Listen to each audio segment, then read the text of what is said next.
I believe that means we're live, folks. First of all, before we even get into this show today, you know what? Thank y'all so much, whoever's tuning into this, checking us out live during your lunch break, during the midday, whatever it may be. We got a lot to talk about with Impact tonight, and we got some really big implications as I'll say, in regards to Impact and the future of Impact. But we'll talk about that in 1 second. So let's get into the show right now, folks.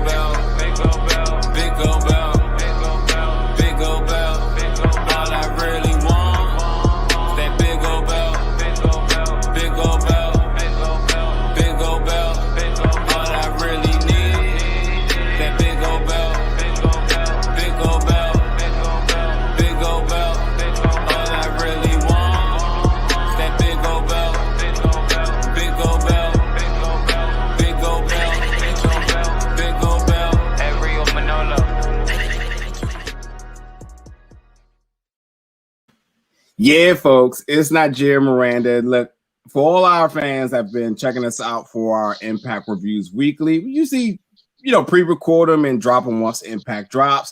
We made our return last week after a month of some change hiatus. Now we're back with our new format where we're going to be kicking it with you all Wednesdays during the lunch hour break.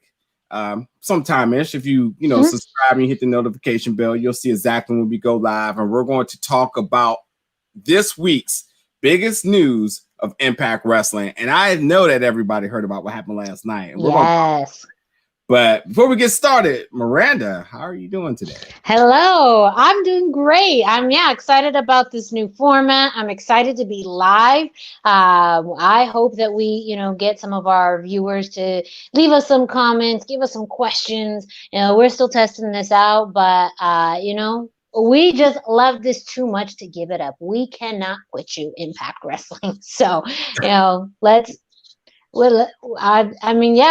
just kind of get into this week because you're absolutely right. This is historic implications for Impact Wrestling, for the world of professional wrestling.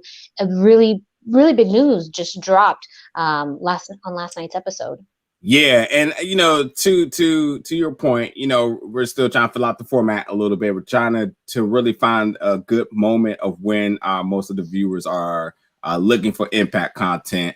I know everybody has a bunch of different schedules and lives, and people look for content at different times. So we're just going to kind of fill around and kind of see what is the best for the viewers. So definitely let us know in the comments. Again, when are you all looking for Impact reviews and in regards to it being live, so you guys can jump in there and interact with us. So we'll bounce around a little bit and see what we can figure out. But either way, you can expect something each week from us. But yes, let's get right into this. So I was very adamant last week on our return episode about how the deal partnership with Impact and AEW I felt was not a good move now looking in hindsight for Impact, because it's just a lot of issues with it, and I don't want to spend too much time on that. You can watch last week's episode if you need to recap. Yeah, but the reason I'm bringing that up is because I want to bring about the implications now of what came out last night. Scott D'Amore has made monumental news in the last few weeks. First with, legitimizing Moose's TNA Heavyweight Championship title run. He reinstated what he called a prop to now being officially a championship, which makes Moose a champion officially on ImpactWrestling.com's website. Yes. And Moose has had his eyes set on Rich Swann because he said he's the champion. He's the real champion. He's the real world champion. And we have the news that they will be facing each other this Saturday on Sacrifice on Impact Plus. So this Saturday, March 13th, Impact Plus, you have the pay-per-view Sacrifice. And while that was already going to be a big moment, you have, two black champions for a main event on a pay-per-view, which is something that's a rarity, believe it or not. Impact has done it twice, which would just be the third time. WWE has only done it once, and somebody else, I forget, there's another one. But again, it's I think maybe Ring of Honor. Ring of Honor, thank you. Yes. A handful of it. Just like yes. just that, you know. But this one's bigger because the winner of this is unifying both champions. Which, first of all, let's talk about that. What is your thoughts on that? Because I'm not feeling that. I'm really not feeling that. I mean, in some ways, it kind of makes sense. Because ultimately, if you look at what both men want, is that they want to be the only champion. So in order to do that, winner does have to take all and unifying the championships. Now, that does also mean, like, is the TNA Heavyweight Championship gone forever when it's unified? Do we get a change in title of, say, the Impact World Championship? Those are some small details that I'm curious about, but I mean, I can see why they want to unify it. I can kind of see this being, and really when you think about it too, Moose has really had the TNA Heavyweight Championship as a way to get closer to the Impact World Championship. So it almost doesn't make sense to keep them if this has primarily been a method for Moose to reestablish himself. If he doesn't have that championship, what's the point? Speaking of the TNA Heavyweight Championship, what is the point of having it in existence? It was a defunct belt with a company name that no longer exists. So, storyline wise, now it makes sense. And even when that first happened, I think a lot of people, including me, were wondering what the hell is going on? Why is he doing this? Now it makes sense months and months down the line. So I guess I'm leaning more towards, go ahead and unify them. Why not? Why keep two separate belts if there are ultimately no additional plans for it outside of Moose having it?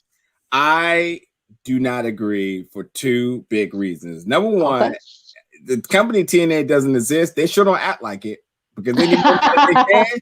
It is right there. You watch the Twitch stream, nothing but TNA moments. Weekly TNA flashback moments. It's a history that you just won't be able to get rid of.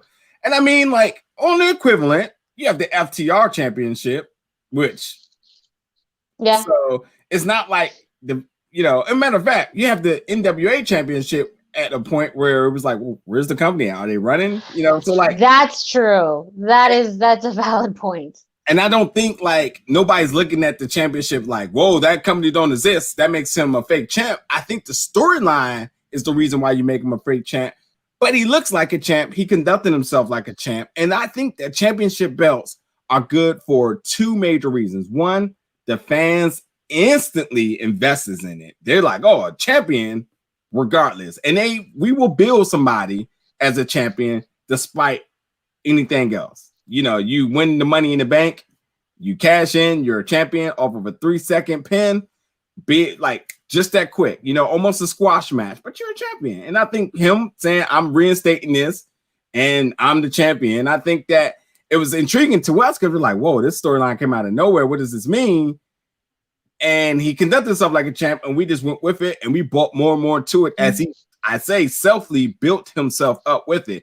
He went from the black trap to the white trap, which I thought was amazing. The EC3 thing could have been better, but it still worked towards Moose's benefit.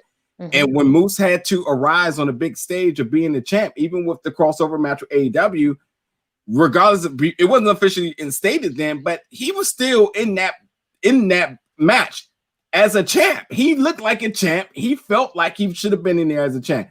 So my biggest second point over this is that when you have another belt, you automatically create a storyline. Anything that person does is a storyline. And so it's the idea of, well, what do we give this person? Because they don't have anything going on. Well, if you have Moose versus Hernandez, you had Hernandez who had nothing going on, have a title shot, which automatically gives him something. But if you have Hernandez versus, I don't know, let me not say that, versus Johnny Swinger, it's just like, oh, that, I guess. I don't know.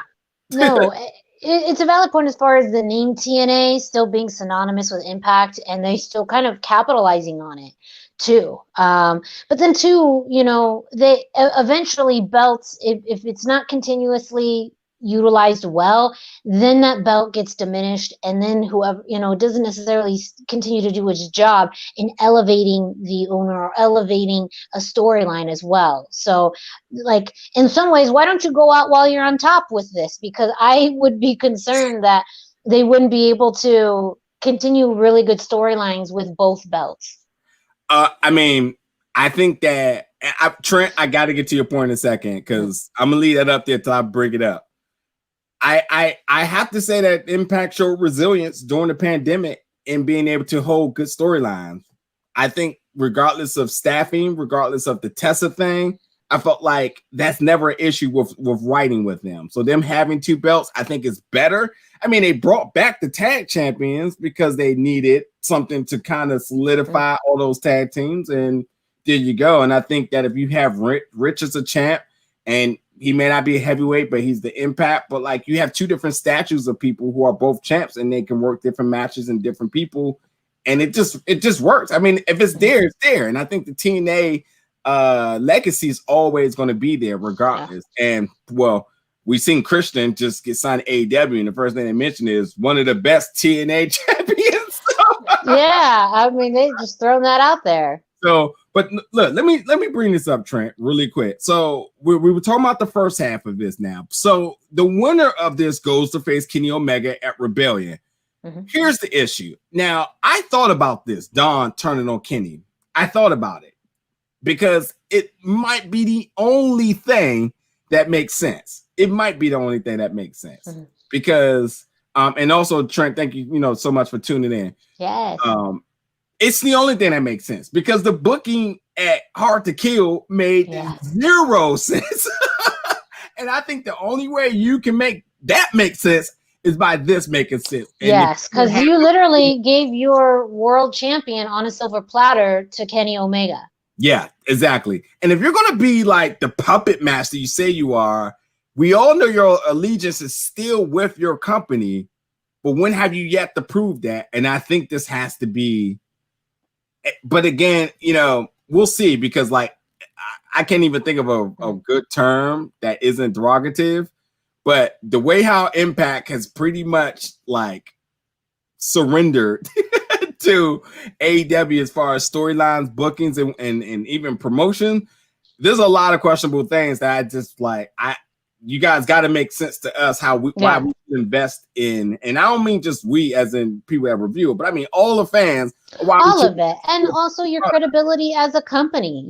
I mean, we talk about it all the time. Tony Khan comes in every week, trashes Impact Wrestling, says about how I pay money to come on here and give Impact Wrestling a hard time.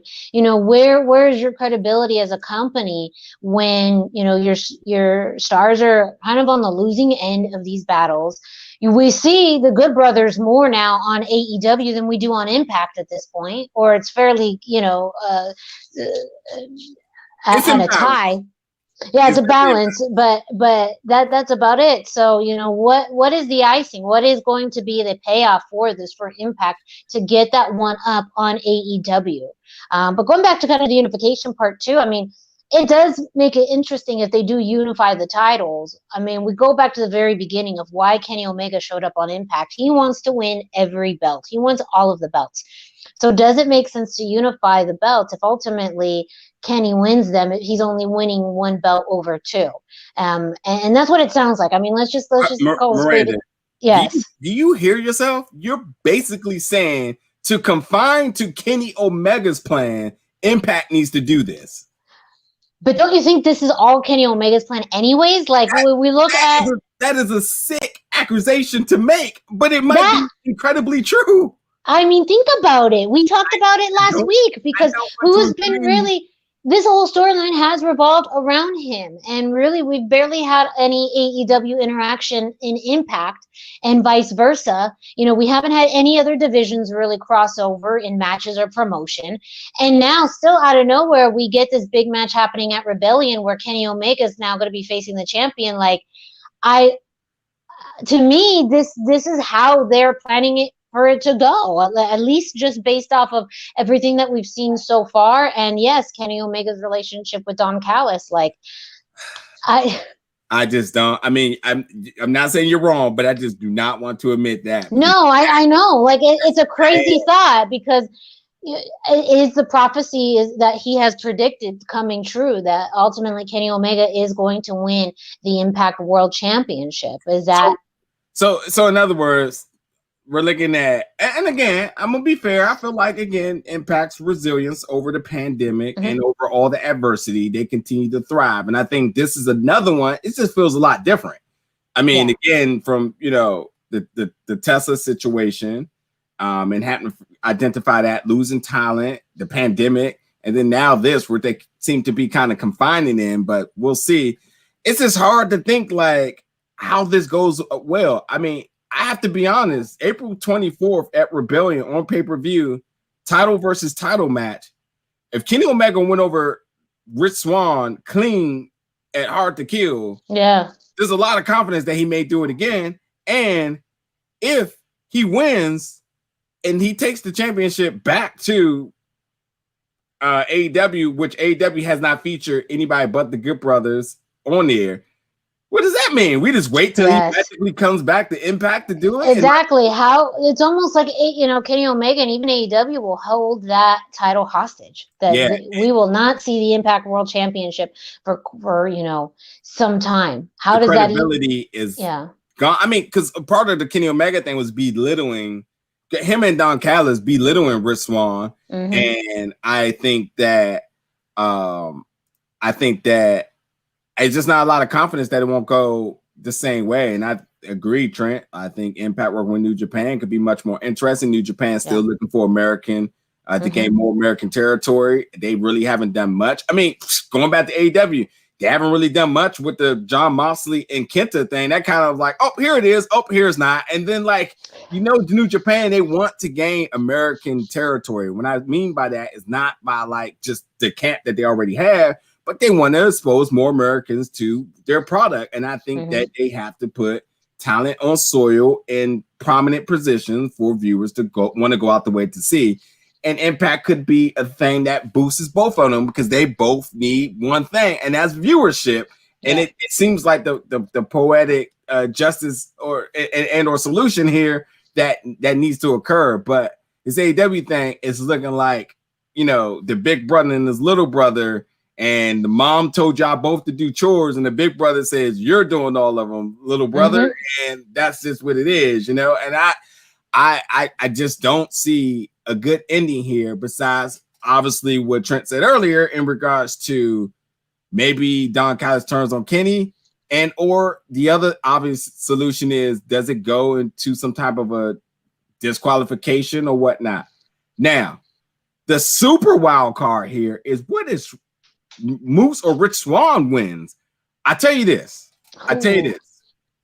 There's two things that, and I can absolutely say this, and it is what it is. The two things that worries me about that is, if it does, it'd be monumental. It will be the craziest thing that ever happened. And then you have a black champion. One of them, you have a black champion that is the champion of two companies, something that has never been done. Yeah. And that's, when you talk about breaking barriers and whatnot, that would be hella cool. The question is this all being done in sight of what's happening with WWE? Or is this some form of affirmative action that has been called to play here, which Impact is not, by no means is guilty of this, because proper representation. Yes. But AEW, who's been under a lot of criticism recently over their signings and their usage, and their mission statement initially was about inclusion. You look around, you're just like, well, could this be? Where are they delivering on that? Yes. Could this be the, hey, here's the rectifying of everything we've done wrong by doing something that's never been done? And if that's what it is, then I think it's absolutely historic. But is it genuine? Is it wrong to question it? I'm leaning more towards, because this is what they do fairly consistently, and though they deny it, is always taking those jabs at WWE. Every, those things that they do. For example, at Revolution, that ladder match that literally revolved around a brass ring that they had to get. Like, that if that is not a indication of WWE's logic when it comes to their superstars, I don't know what is. Okay. So I can obviously see, for me personally, I see this being more as a way to measure up to something that WWE is doing. Yeah. Because that's more of their well-known MO. Yes. A lot of things that they do, whether it's in their promos, in their match structure, everyone remembers Cody Rhodes destroying that throne. They by no take means by no means of them saying we're doing our own thing does anybody believe. Exactly. So if they were to do something like that, I think it's somewhat on the momentum of what WWE is doing now and saying we could do this too, and we can do it better because then we'll make them a double champ. Yeah. Now, going back really quickly to the W podcast, thank you for tuning in really quick. Impact should make the TNA title the main title between the Impact title and the TNA title. So, Miranda, the question is, which belt do they use, or do they come out with a new one here? I don't know. I love the design of the TNA Heavyweight Championship like that. It's just really, really stunning. I love that compared to the current Impact World Championship belt. I just feel like that white strap is very unique. It stands out, and it really, I think, has just a beautiful, beautiful design that you don't see anywhere else. I'm leaning more towards that. As far as like going back to the naming of it, the company is currently Impact. So, I mean, like you kind of have to have Impact in the title name. But, I don't know how else they would rename it to combine both names into that title. Yeah. But that would be I don't know. That'd be interesting. Yeah. I mean, I get it. I feel like you made a good point about the history of TNA. Does carry some prestige as much as some people laugh about it. So many people, including say the current WWE champion Bobby Lashley, is a former TNA heavyweight champion. Drew McIntyre, former TNA, well, he was Impact, but still, I mean, like those things. Like I think a lot of people in this business now that are at their peak and pinnacle have crossed paths with TNA / Impact in some point in their careers, and so it carries weight. It has a good history. It's just when you do take it now to this next level, this next stage, what happens to it. But I don't know. I'm just partial to the TNA Heavyweight Championship design. Yeah. So again, just anybody that's just tuning in, monumental news coming from Scott D'Amore that this Saturday, March 13th on Impact Plus at the pay-per-view Sacrifice, you have Rich Swann versus Moose in a title versus title unification match. And then the winner of that will then go to face AEW's world champion, Kenny Omega, in a title versus title match at Rebellion, which is on April 24th. Number one, I wish the world was open because we would be there. Why people need to be there. Oh, people need to be there. You're right. And you know what? I'm sorry, but like, if you want to talk about something that could benefit somebody, hello, Impact, why not run at Daly's place in Florida and get some fans there? The fans who are religiously coming out for AEW, run a match at Daly's place by Mr. Tony Khan. If they don't do that for this pay-per-view, bro. Yeah. Literally history in the making, a title versus title match with two, well-known North American pro wrestling companies. Like this is history. Yeah. And places are opening. So who knows what happens for Tennessee or if they're going to go back to Atlanta, whatever it may be. I doubt Atlanta, but like put this in a place that the aesthetics and the venues really signify that something big is happening. No disrespect to, again, their longevity throughout this or whatever. But like this is heightened right here. Yes. because I think the fans are really going to tune in for this, and I know they're really banking on ratings and whatnot and buys. Then make it worth it. Sell some tickets for this. April Yeah, might 24th. as well. It's only gonna add to the bottom line, Yeah. if there's an opportunity for people to buy tickets. Yeah, I'm actually about to just really look up really quick because I actually don't know if they've already announced where this is going to be. Okay, so it's in Nashville, and it's at so it's at the same place, at Skyway Studio. I mean, look, they still have time. They still have time, and I think a month out, a month plus out, this thing needs to be moved to. And it may be, maybe they have most of Rebellion in Nashville, and then that title match is at Daly's place. Do it. Do it. Get some fans involved with this. The fans want it. It makes the performers work off the energy and the acoustics of certain buildings. Just having that the fans boos and cheers echo just makes everything better. I mean, why not? But and it'll be a good time of year too for outdoors. I mean, that's been a challenge for AEW at Daly's Place. It's an outdoor venue. You've had to struggle with rain, with cold. Having it in April in Florida is actually a great time. So, I think it would work out really, really well. Yeah. So let's just go over our last little thing before we get out of here for the day. And really quickly, everybody that's tuning in, thank you again. We're planning on doing this Wednesdays, every Wednesday, mid-lunch area time. You hit the subscribe button, hit the notification bell, then you know exactly when we're going live, as we're still trying to get a feeler for when most of you all are available to come in and chat with us. And based on our new format now, we're going to talk about the biggest topic coming out of Impact Wrestling that week, and give you a good 30 minutes or so on it. But as a quick little bonus thing before we wrap up, I mean, we have to talk about All Ego Ethan Page debuting on AEW. I'll quickly say, no surprise. I thought that's where he was going to go. He seems happy. He's already said he's at the best wrestling promotion in the world, which I thought that was laughable because, I mean, you were legitimately like the face of Impact, and I don't know. The burning bridges thing, I think, is kind of. Yes, I mean that. There's layers to it. There's so many layers to it. But yeah, it does seem like he's in a good place as far as creatively with AEW.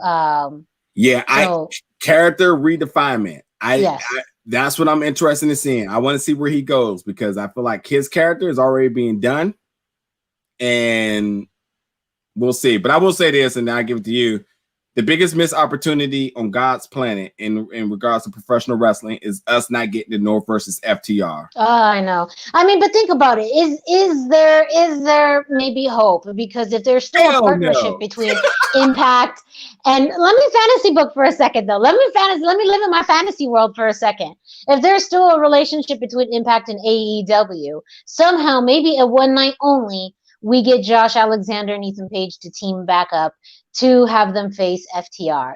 Like at least one thing that AEW really respects and loves is tag team wrestling. But I absolutely agree. That is a missed opportunity. Now, what I am very interested in seeing is almost the comparison now between the singles run of Josh Alexander compared to the singles run of Ethan Page, because I have to admit, I've really started to like Josh Alexander's singles run in the X division.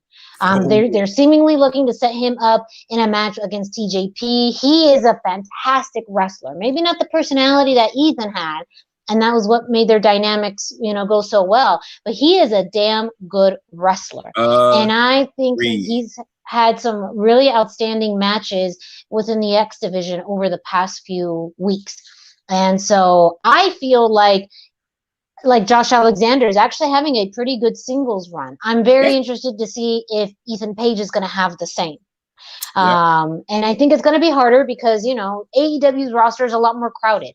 So he's going to have to fight a little bit more. But he's also on a bigger stage. So that may help as well. But that's really my mind is kind of doing a parallel comparison of the two and seeing, who's going to have the better singles run. Right now, to be honest, my money's on Josh Alexander. I feel like storyline wise, I think he would make an excellent X Division champion. I feel like, TJP's run is eventually going to run maybe a little bit shorter, and why not pass that to someone of Josh Alexander's caliber? Whereas I don't even know if Ethan Page is even going to sniff a title opportunity in AEW. Okay, I got a hot take that I'm gonna end the show with. First of all, I just want to say this will be interesting. I haven't heard anything about this, but we'll see. And I think Moose to WWE is a perfect fit. I mean, yeah, he has every bit of a WWE bill. Is just the idea, will they invest in him like Impact does? Impact cut the check.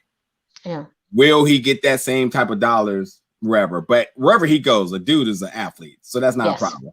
This right here, I don't even know what to say. I'm just going to let this one marinate for about 3 weeks. I don't know what to say because that's a lot of my issues with what I was talking about earlier. So I will see. But I will say this as my hot take. What if, I agree with you, Josh Alexander will have a better singles run. But what if Ethan Page has the bigger spotlight because of what they do with him? What if, by any just, I don't know, random chance that, he was wearing the colors white, black, and red? Who else was wearing those same colors? I'll help you out. FTR, who, if you notice something with FTR, they also got aligned with Mr. 10. Yes. And if I can count correctly, if you add him in there with some, his Canadian buddies there, could they possibly be, I don't know, setting up something by the graces of, Mr. Telly and JJ Dillon coming out there and there seems to be a lot of graces being poured. Obviously, one member can't be there, but 3 out of 4, I think that's enough to get that bill passed in any government. So, I don't know. It could be something that could work. I can tell you by the character dynamics, it works. By the wrestling caliber, it's not even a question. Not even a question. And I think that could be interesting. So we'll see. But any closing thoughts really quick before we get out of here? I mean, we will see what happens this Saturday at Sacrifice. I mean, that is really what I think a lot of fans are waiting on bated breath. That is the next big step. Who is going to win and unify these titles and then face Kenny Omega? Because I hope we get a good buildup. That is also, regardless of who wins, whether that's Moose, whether that's Rich Swann, I hope we have a good buildup because it should be treated as what it is. It's a historic moment, a historic match. And it shouldn't be something that's brushed away. Don't half-ass it. Treat it with the reverence that it deserves. So that's I'm gonna put that out there to the universe. But we will be back next week, and I'm sure we're gonna have opinions on what happens at Sacrifice and kind of the aftermath on that too, on Impact on Tuesdays. Agreed. That's my brother Adrian Arco. I know my man since high school. Man, we got a long lineage there, and I agree that Moose, anywhere he goes, is an automatic feud to be. I mean, work some of the best heel work. His physique means he can work with any caliber of person. Yeah. And Moose versus Bobby is.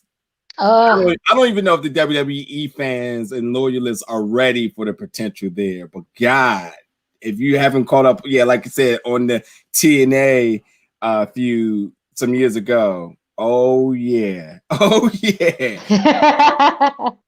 We'll see. But anyway, folks, y'all, thank y'all so much for chatting with us. Still our little Impact review weekly during our lunch break-ish hours. Definitely check back in next week with us. Again, I know everybody like to say subscribe and spam and all that other stuff, hit the notification bell. But seriously, definitely hit the notification bell here because that way you can definitely be fully aware when we go live as we're still trying to fill out the best time to go live and interact with you all. So as always, folks, thank you so much for tuning in. Thanks for tuning in live, and we'll catch you all next week. Bye-bye.